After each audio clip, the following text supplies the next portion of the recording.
L'épisode des élections professionnelles se referme à peine que la rentrée sociale fait déjà parler d'elle. Il n'y aura pas eu de trêve des confiseurs pendant ces élections, le gouvernement soufflant le chaud et le froid pendant toute cette période, organisant des réunions de concertation et de travail avec les organisations représentatives, tout en gouvernant à l'aide de l'article 49.3 de la Constitution. Au premier rang de cette rentrée sociale, la réforme des retraites engagée par la majorité présidentielle en 2019, ajournée par la crise sanitaire et ressuscitée dès la campagne présidentielle, elle devrait être mise en œuvre sans débat réel en utilisant une nouvelle fois le 49.3 en 2023. Pour la Fédération autonome, il n'est pas question de sacrifier l'âge de départ à la retraite, alors même que les pensions actuelles n'offrent aucune perspective aux agents, malgré de déjà trop nombreux trimestres de cotisation. Le dossier des rémunérations est une priorité pour la Fédération autonome, tant la maltraitance des agents persiste. Cette absence de reconnaissance salariale place de trop nombreux agents des services publics dans des situations de détresse sociale. Nous attendons une réelle réévaluation du point d'indice et son indexation pour ne plus connaître de telles situations tragiques, personnelles comme professionnelles. Les vrais sujets de cette rentrée sociale ne manquent pas. L'attractivité s'impose au ministre de la fonction publique, tant l'image de celle-ci s'est dégradée ces dernières années. Ce n'est pas le service public qui est remis en cause, bien au contraire.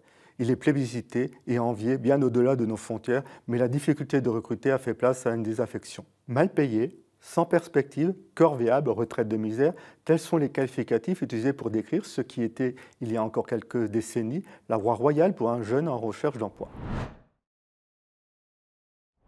Il y a aussi l'égalité professionnelle femmes-hommes.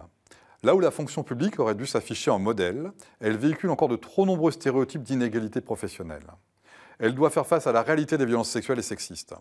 Certes, de nombreuses mesures ont été prises, à laquelle la Fédération autonome s'est associée, mais cela ne va pas assez vite et la réalité oblige à reconnaître l'inertie de nombreux de ces dispositifs, notamment en territorial et en hospitalière. Enfin, parmi les gros sujets de cette rentrée, le plan santé au travail, comme la protection sociale complémentaire, nous semble prioritaire dans un contexte de crise sociale qui oblige de nombreux agents publics aux revenus modestes à prioriser leurs dépenses au détriment de leur santé. Il est plus que nécessaire que les employeurs publics soient des acteurs actifs de la santé des agents publics, tant à travers l'accompagnement des agents que de la mise en œuvre d'une meilleure organisation de leur travail qui prenne en compte leur santé. En cette fin décembre, nous adressons nos plus sincères remerciements aux nombreux agents, titulaires et non titulaires de l'État, de l'hospitalière et de la territoriale, qui en votant pour nos candidats, le 8 décembre dernier, ont manifesté leur intérêt pour un syndicalisme différent des autres organisations syndicales, un syndicalisme plus humain, plus respectueux des sensibilités et de la parole des uns et des autres, mais chargé de valeurs, autonome et indépendant de toute influence, avec un seul intérêt, les agents publics et les services publics qu'ils animent. Nous profitons de ce dernier message en 2022 pour vous souhaiter à vous et à vos proches de belles fêtes de fin d'année. Qu'elles vous permettent, ne serait-ce qu'un instant, de vous détacher de votre quotidien, de la difficulté croissante d'exercer les missions de service public auxquelles vous êtes toutes et tous attachés, de l'absence de reconnaissance de vos employeurs, pour vivre un temps chaleureux en famille, entre proches ou entre amis. L'ensemble de nos délégués se joint à nous pour vous adresser leurs meilleurs vœux.